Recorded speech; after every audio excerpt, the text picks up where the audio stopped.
Not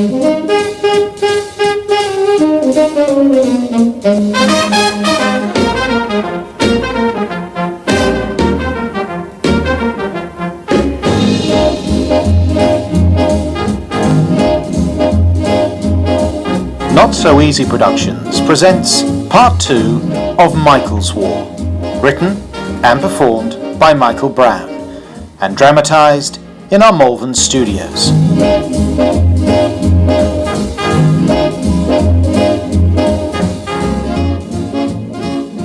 Now, maybe I should give you a little bit of the overall picture as to what was going on at the time. When the Germans overran most of Europe, they got to the English Channel and decided on the invasion of Britain. This was known as Operation Sea Lion. To achieve this, they had to have control of the air. They took to bombing all the RAF airfields and made such a good job of it that the RAF were almost brought to their knees. The Germans then made the biggest mistake of the war. Hitler switched the attack from the airfields to bombing the civilian population into surrender. This was the Blitz. Preceded by a shower of flares, German bombers rained fire and high explosive bombs in their most savage attack on London. Here again is the blood, the sweat and tears that Nazi warfare brings to the men, women and children of city, town and village. Here again are the same firefighters who face peril and danger with the same grim determination and courage. Amid the rain of bombs and falling masonry, they fight the hell of Hitler's making, while our cameramen record for all time their stupendous task. By leaving the airfields alone, the RAF were able to repair most of the damage and build up the fighter strength in men and aircraft. Now with the Blitz going on and the RAF building up strength, the Battle of Britain was on.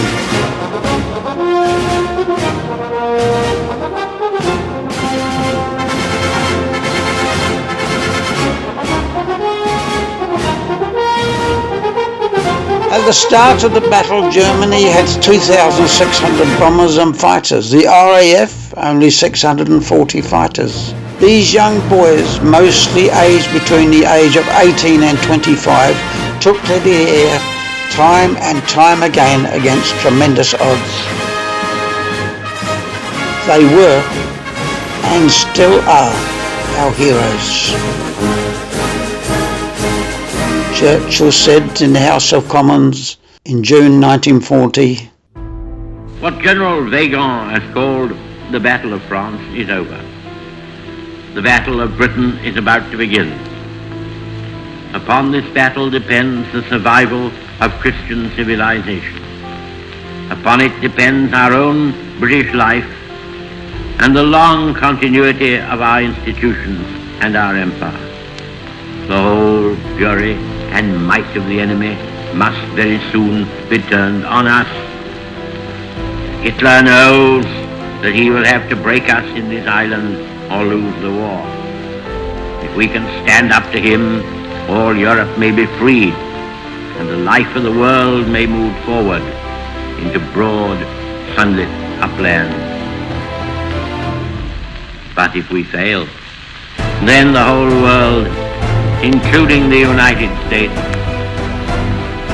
including all that we have known and cared for, will sink into the abyss of a new dark age, made more sinister and perhaps more protracted by the lights of perverted science. Let us therefore brace ourselves to our duty. So bear ourselves that if the British Empire and its Commonwealth last for 1,000 years, men will still say, this was their finest hour.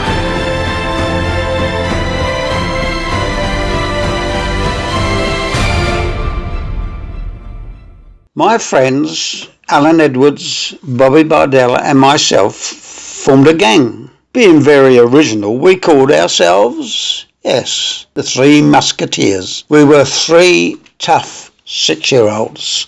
We were going to win this war, and each had a big stick we carried around with us to prove it. There had been a news item in the papers that one of our parents had read. saying it was possible that German paratroopers could be dropped into England disguised as nuns. Well, that was enough for the Three Musketeers. For the next few weeks we followed every nun we could find, hiding behind hedges and following them into shopping centres. Believe me, there were some dodgy looking nuns in those days. We could have had a lot of them arrested as spies.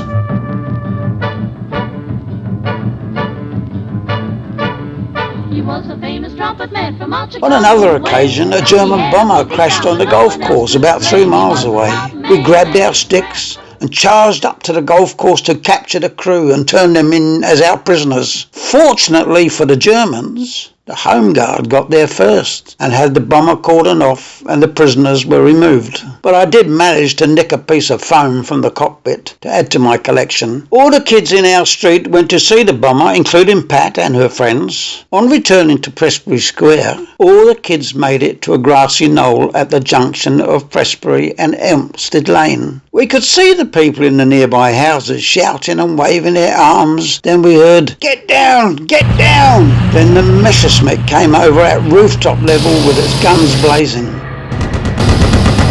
I was absolutely paralysed with fear.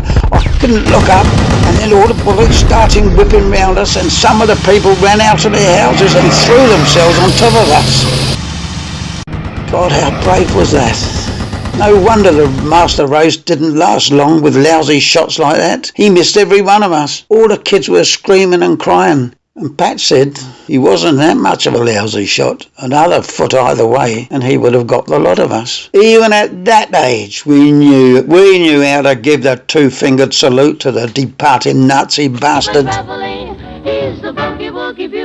One of the things that most of the kids had in common was collecting souvenirs, such as shrapnel. This was anything of interest, really, like I said. A bit of the German bomber, any bits of shot down aircraft, and pieces of anti-aircraft shells. Some of the shells had the most beautiful colours or unusual shapes burnt into them. We were warned that the Germans were dropping packets of sweets, fountain pens and packets of cigarettes, which would explode when picked up. True or false, who knows? I doubt very much it was true, but at least it made us wary of picking things up in the street. Maybe it was our parents who spread the rumour.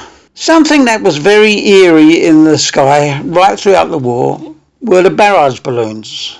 These were huge elephant-like balloons filled with non-toxic gas on the end of a very thick steel cable. There were 1,400 of these balloons over London, and they could reach a height of 5,000 feet or 1,500 metres. These were to prevent low-level bombing attacks and the most fearsome of all the German planes, the Stuka dive bomber.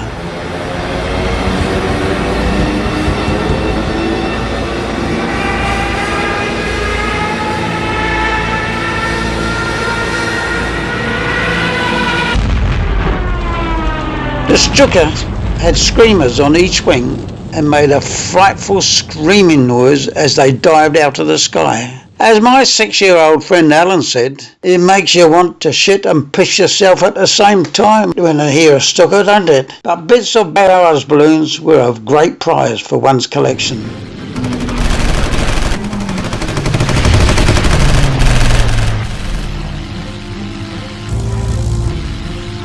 One day, the Three Musketeers were in the street watching a dogfight between RAF Spitfires and Messerschmitt 109s. We were cheering them on as it looked like ours were getting the better of the fight.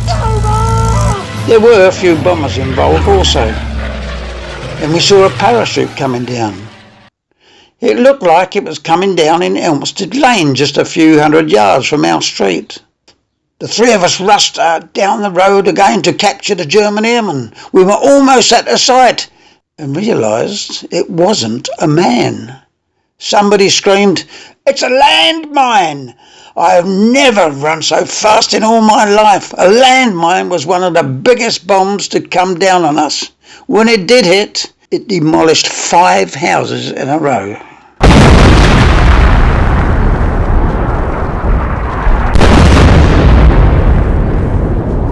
Another time, we took souvenir hunting a bit too far. The three of us found a home guard hut completely unguarded, and it only took just a little shove to get the door open. What we did find were boxes and boxes of live ammunition. I suppose this was the emergency stock in case of real fighting instead of just home guard exercises. But wouldn't you think the home guard would guard their ammunition better than that? So, like any all-good souvenir hunters, we filled our pockets with these 303 rifle bullets. On the way home, we all three decided to go scrumping for apples. That was okay. However, when we got to the orchard, we found a greenhouse full of grapes. Alan got on top of the greenhouse to try and grab some grapes through a broken window. He slipped and fell through the glass, smashing lots of panes and giving himself a nasty gash on his head. The other two brave musketeers managed to get him out of the greenhouse and over the wall. All this happening with the live ammunition stuffed in our pockets. We had to take him home because of the gash to his head, and he probably would have bled to death if we hadn't. On arriving home, for some reason, it caused quite a stir. My dad gave me one hell of a belting, and all three sets of parents thought it best that they got rid of the bullets down the manhole in the road. Alan ended up with 7 stitches in his head.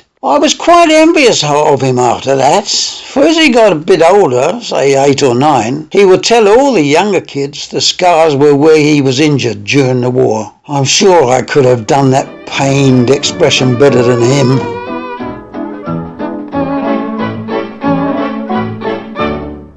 At night, the army had an enormous truck to tow an anti-aircraft gun around the streets. This was to avoid being pinpointed by enemy aircraft. It always stopped outside our house for some reason. Maybe the gradient of the road at that spot was suitable. When it stopped, the gun was manned by 4 soldiers and a sergeant. The searchlights would pick out a plane, then all the guns around would all fire at once. Bang, bang, bang! This being right outside our front door, the house and shelter went shake, shake, shake. On one particular night, we were in the shelter, the new brick one, when Dad went into the house, made a cup of tea, put it on a tray with 5 mugs, and took this lot out to the gun crew. He didn't quite make it to the gun. The sergeant screamed at him, "Fuck off! Stop interfering with my men or I'll shoot you right now." Dad threw the tea, the tray, the mugs, the whole lot in the air and dashed back into the shelter. We all heard what the sergeant had said, but smart Alec Pat had to say innocently, "What did the man say, Dad?" Dad answered, "They said, no thanks, we're too busy at the moment." All 3 of us were rolling about laughing. Much to Dad's embarrassment, it took a long time for him to live that one down.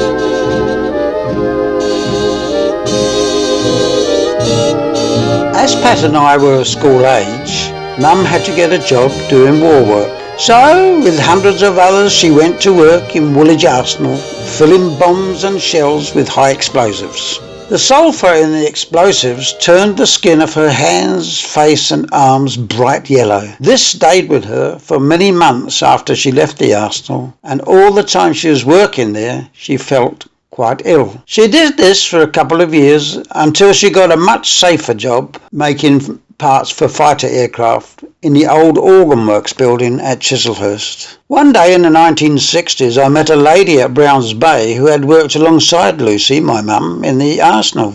This lady had lost both her hands when the powder she was working on ignited. Lucky old Lucy. Down went the gunner, a bullet was his fate. Down went the gunner, and then the gunner's mate. Up jumped the sky pilot, gave the boys a look, and manned the gun himself as he laid aside the book, shouting, "Praise the Lord," and passed the ammunition. Going to school was a problem, so it didn't happen very often. If an air raid was on, we were not expected to attend, so we very slowly walked to the bus stop, hoping the air raid warning would go before we got to the school. St Mary's School at Eltham was a 2-storey building, classrooms on the top floor, classrooms and the school hall on the lower level, and the infants were in a separate building adjacent to the main school. Arriving at the school on Monday, we found the infant school gone, completely obliterated, with a direct hit in the bombing raid on the previous Saturday. During that same raid, Eltham had been hit badly family and lots of homes destroyed. The families from some of these homes had to live in the local schools. So our school hall was taken over by a number of bombed out families. Each of the families were allocated a curtained off space for their own use.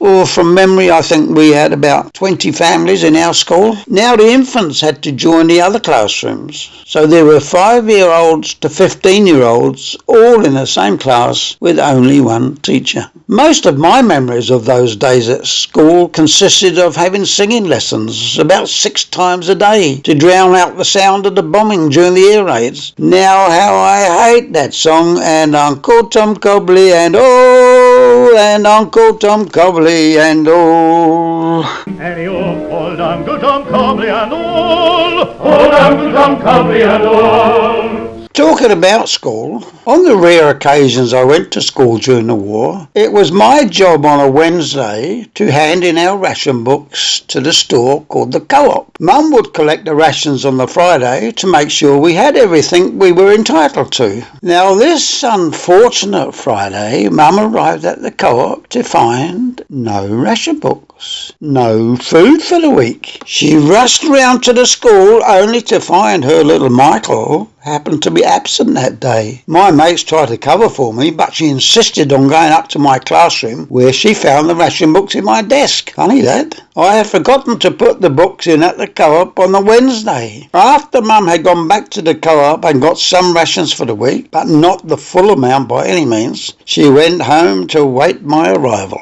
I was not the most popular person in the family for that whole hungry week. As for food rationing, it is said that the British people had never been so healthy than when they were on rations. Mr. W.S. Morrison is here to explain.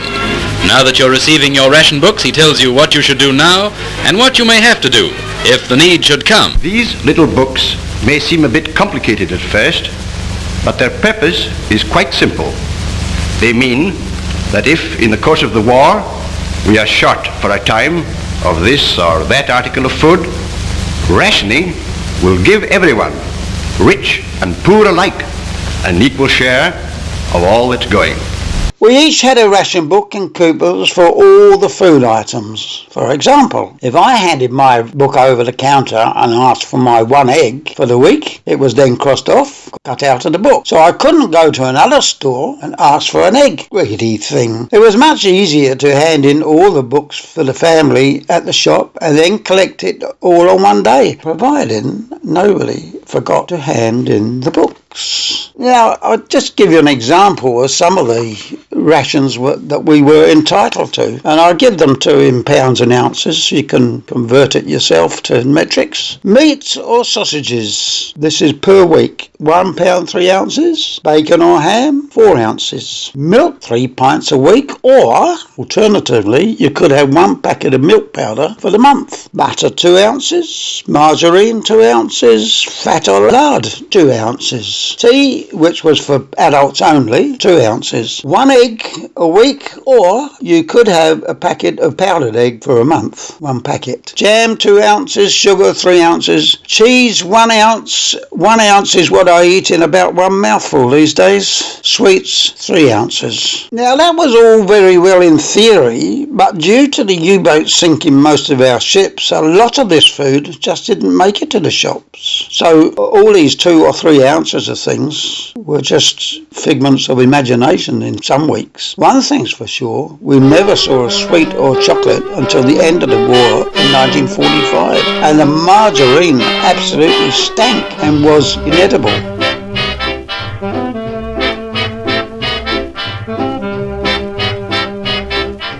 Talking about sweets, I remember one incident that occurred about this time. Pat and I were queuing up at different shops at Mottingham when we both heard a commotion outside the King and Queen public house. All these men came out. They were dragging another man with them. They were beating him and kicking him. And as he lay on the floor, they kicked him in the head and in the body and just left him there for dead. I've got no idea if he was dead or if he did survive it. But it turns out that he had been going round the pubs selling sweets. Well, that was all right. But when he got to the King and Queen, he'd chosen the wrong pub, because in there were loads of dock workers from the Surrey docks. And as soon as he started selling the sweets, they recognised them as barley sugars from the lifeboats of the ships. And he had been robbing the lifeboats of these ships that had been braving the Atlantic and braving the U-boats, and had been stealing these sweets and selling them. So that's the treatment he got. And that's my only memory of sweets during the war.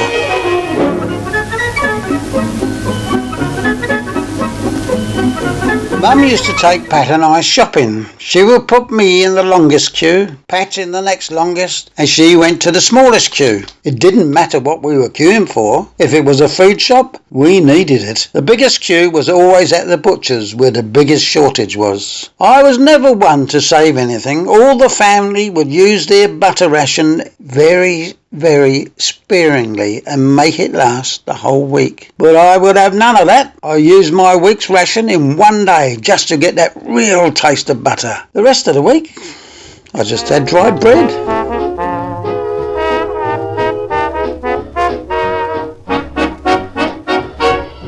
On day one of the war, we all had to carry gas masks. This was a right pain to have them around your neck all day, every day. Of course, it was necessary, as the Germans had used gas in the First World War, and who knows what they would do this time. The one bright spark in all this was the gas van. Everyone should carry his gas mask, just as the Civil Defence Services do. They're under strict orders and always carry them. How many of you carry your gas masks? Yet civilians are just as much in danger of a gas attack as the services, and they should take the same precautions. You should have your gas mask with you always. This came to the school every few months to test the children's gas masks. The kids would put on their masks and a canister of gas would be thrown into a van. The kids would then walk through the van. Now this was the ideal time to get even with your enemies. You waited until the canister had been thrown into the van, then very quickly knocked the gas mask off your victim and pushed them into the van. They would come out coughing and spluttering at the other end and have puffy eyes for about a week. It wasn't me, miss.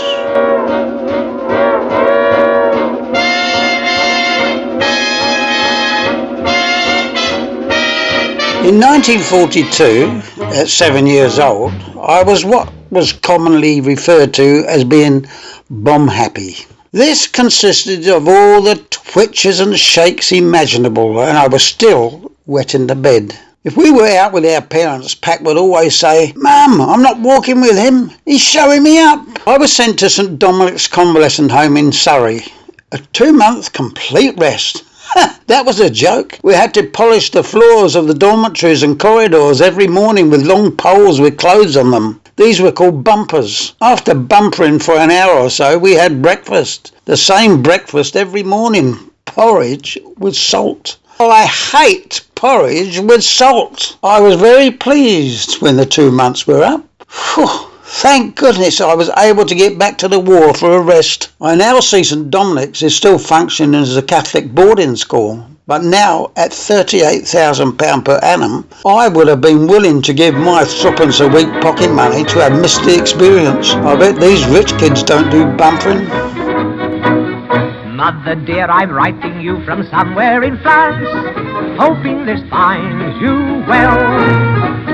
Sergeant says I'm doing fine. At about this time, Dad had the job of fire watcher on a roster basis. When it was his turn to be in charge, Pat and I would go with him. We collected the torches, whistles and armbands and distributed them to the other fire watchers who were on duty that night. The fire watchers also had access to what's called a stirrup pump. Although the equipment was crude and elementary, with thousands of fire watchers, it was very effective. Throughout London, this was quite an important job, as there was a lot of damage from fires caused by incendiary bombs. During the height of the Blitz, the huge fire storms created by incendiary bombs was known as the Second Great Fire of London. Incendiary bombs are fire bombs designed to cause a fire where they dropped. The object of an incendiary bomb attack is to cause many fires over a large area. An aircraft would carry many hundreds of these small bombs and drop them over a built-up area. The bombs were designed to penetrate roofs and lodge in the attic of top floors of buildings and start a fire. One night, Dad was out fire watching and quite a few incendiaries had dropped in our street. A few fires were beginning to take hold. Then one came straight through our roof and landed on the bed. Luckily, we were upstairs at the time, so all three of us, Mum, Pat and myself, threw all the blankets over it and forced it out of the window onto the concrete below. We were lucky there. That same week, during the day, Pat and Dad were standing at the back door when this plane came over the house with a roar. Looking up, they both waved to the pilot, who waved back at them. He banked sharply to come back at the house. It was then they noticed the swastika on the tail. They both dived to the ground behind the concrete shelter as he opened fire with his guns. Neither of them were hurt, but the two bullet holes remained in the door up until we left the house in 1959. A few seconds either way, I may have had bits of my sister left in those holes. I wonder if the new tenants ever realised that the two holes in their back door were caused by a Messerschmitt 109. That was part 2 of Michael's War, written and performed by Michael Brown, and produced and edited by Tarquin Young in our Malvern studios.